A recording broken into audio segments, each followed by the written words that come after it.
நபி ஸல்லல்லாஹு அலைஹி வஸல்லம் அவர்கள் கூறினார்கள், அல்லாஹ் என்னை எத்தகைய நேர்வழியுடனும் கல்வியுடனும் அனுப்பியுள்ளானோ அதன் உதாரணம் பூமியில் பெய்த பெருமழையைப் போன்றதாகும். அதில் ஒரு பகுதி நல்ல வளமான நிலமாக இருந்தது. அது நீரை ஏற்றுக்கொண்டு ஏராளமான புற்களையும் செடி கொடிகளையும் முளைப்பித்தது. அதில் மற்றொரு பகுதி நீரை தேக்கி வைத்துக் கொள்ளும் கடினமான நிலப்பகுதியாக இருந்தது. அல்லாஹ் அதனால் மக்களுக்கு பயனளித்தான். அவர்கள் அந்நீரை தாங்களும் குடித்து தங்கள் கால்நடைகளுக்கும் புகட்டி விவசாயமும் செய்தார்கள். அம்மழையின் ஒரு பகுதி வேறு ஒரு வகை நிலத்திலும் விழுந்தது. அது தண்ணீர் தங்காத வெறும் பாழ்ந்தரை. அது நீரை தேக்கி வைக்கவும் இல்லை, புற்களை முளைப்பிக்கவும் இல்லை.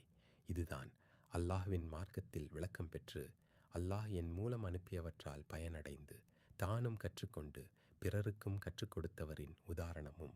இதை பொருட்படுத்தாமலும் கவனத்தில் கொள்ளாமலும் நான் அனுப்பப்பட்டுள்ள அல்லாஹ்வின் நேர்வழியை ஏற்றுக்கொள்ளாமலும் இருப்பவனின் உதாரணமும் ஆகும் என்று கூறினார்.